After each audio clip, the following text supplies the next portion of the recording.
Hi, it's Julie.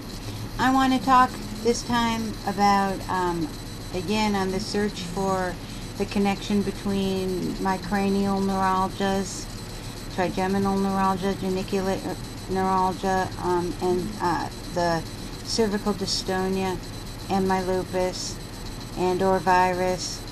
Anyways, I've been looking for the causes of them.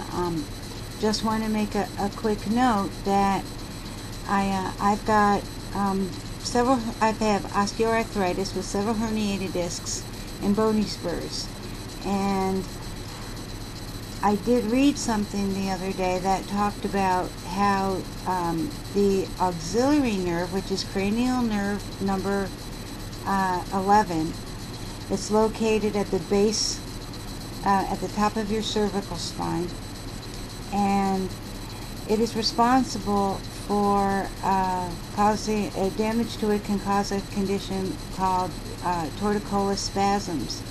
And when I have my trigeminal neuralgia attacks, where from the trigeminal nerve, I've got all three branches, where I've got my forehead feels like it's in a vice, my left side, and then my cheek pulls up, my teeth feel like they're being pulled out from the inside of my mouth, but at the same time, where my neck pulls over, experiences tonus, and those are called torticollis spasms, cervical dystonia. And the reason that's important is because that is caused by an auxiliary nerve, which makes me think, okay, if we've got one auxiliary nerve caused by damage in the cervical spine, I mean, could this have affected the trigeminal nerve in the brainstem?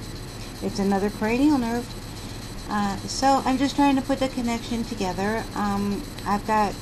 I belong on a website called livingwithtn.org, and there's a new group there for trigeminal neuralgia. There's hundreds of members there. There's a new group for geniculate neuralgia, which is it's also the trigeminal nerve, which I have problems with in my right ear.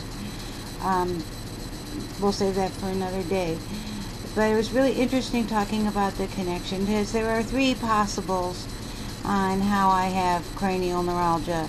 It's either lupus destroying the myelin sheath around the nerves, inflammation in blood vessels from lupus causing damage to the cranial nerves, much like peripheral neuropathy, which I also have, or it can be caused by a virus. Is it herpes simplex 1, which is a cold sore virus? It lays dormant in the trigeminal ganglion and other nerve ganglions and can come out later. Same thing as what happens with the herpes zoster virus, which is the one responsible for shingles, which is the chickenpox virus that after it's dormant comes out later, especially in people who are immune compromised, which people with lupus are. They have an overactive immune system.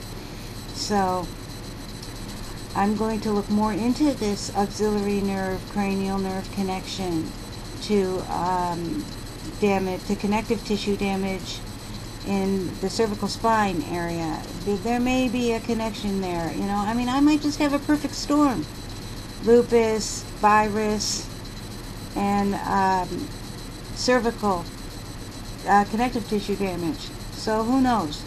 But that's what I want to find out so I can be treated. I'm looking for other people out there. I know you're there. I know about a dozen of you already with lupus and cranial neuropathies. I want to be treated before something bad happens. I want to know, does my lupus need to be treated more aggressively?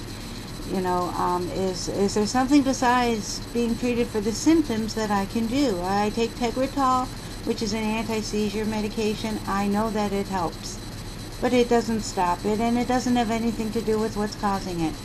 So thank you for listening. I'm trying to make the video shorter. Talk to you next time. Peace out.